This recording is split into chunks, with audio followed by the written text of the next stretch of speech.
Morning, my name is Todd Spitzer. I'm the Orange County elected district attorney. I want to describe to you what I saw last night at that church. Jennifer Walker, who is a deputy district attorney who will be prosecuting this case, and I walked through the crime scene. And let me tell you what that social hall looked like. It's a large room with a big stage and a big black curtain. And it had about 10 tables set up with tablecloths. There were red Solo cups on the table. And you could tell that havoc had been created in that space. There was turned over containers of popcorn. A person left their walker, their cane, on the table because it was obvious from the scene that they had to get out of there as quickly as possible in an utmost panic. Lined on the walls in that social hall are New Testament phrases. Phrases about how we should treat our neighbors, how should we treat each other, how we should love. And I will tell you that evil was in that church yesterday. But I will tell you that that church, the congregants, and obviously the decedent, Dr. Cheng, and the others who were shot, and all the other congregants, engaged in the most heroic activity one could ever imagine. But one of the youngest congregants there yesterday, Dr. Cheng, understanding that there was elderly everywhere and they couldn't get out of the premises because the doors had been chained. After others had been shot, he took it upon himself to charge across the room and to do everything he could to disable the assailant. He was shot.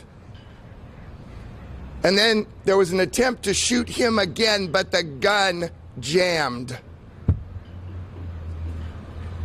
And he succumbed to his injuries. He sacrificed himself so that others could live. That irony in a church is not lost on me. The Orange County District Attorney's Office is examining all the evidence, and as the sheriff indicated, and the FBI and ATF, we have a lot of additional information to go through. But at this time, these are the charges we are contemplating filing in the morning for the arraignment of the suspect. We have one count of murder with the use of a gun. We are adding special circumstances to that charge of lying in wait. I told you there was a black curtain in this auditorium social hall.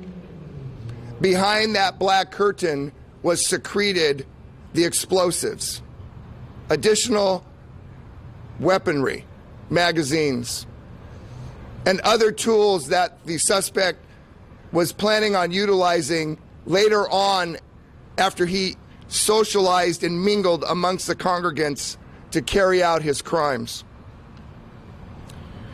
We are adding 5 counts of attempted murder against each of the individuals who suffered gunshot wounds, as well as 4 counts of explosives, unlawful possession of explosives. The suspect is eligible for life without the possibility of parole or death. The reason I was there is because at some point in time down the road, I will have to determine as a district attorney whether or not we will be seeking death. I wanted to see the crime scene. I needed to see where Dr. Cheng fell. I needed to see with my own eyes the havoc, the despair, the urgency, the emotion, and the lives that he has forever affected and ruined, I needed to see that for myself as the one who will decide whether we pursue or seek death. With respect to hate crimes, there's a lot of evidence that absolutely at this point in time indicates that the suspect had an absolute bias against the Taiwanese people, its country, as a Chinese or mainland national. However, we need to let this investigation play itself out, and we need to get all the evidence so that if we do add a hate crime enhancement, it will be done because we can prove that enhancement beyond a reasonable doubt.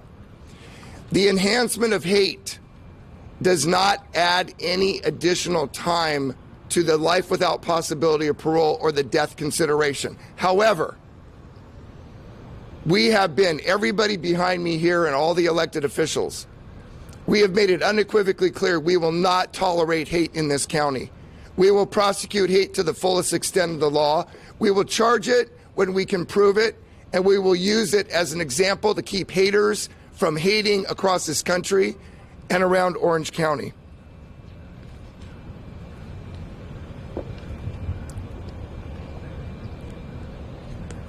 The heroism of those individuals in that room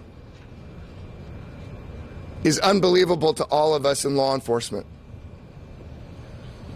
That these civilians took it upon them their own to take him into, to detain him, to stop his movements, one person sacrificing his lives. It is literally inspiring and unbelievable. When you were in that room last night where Dr. Cheng lost his life, you could feel it, you could see the chaos. It was permeable. It was life-changing. It was overwhelming. And now it's our job as members of law enforcement to continue this investigation, to conclude it, and to prosecute this individual to the fullest extent of the law while always supporting the victims. Thank you.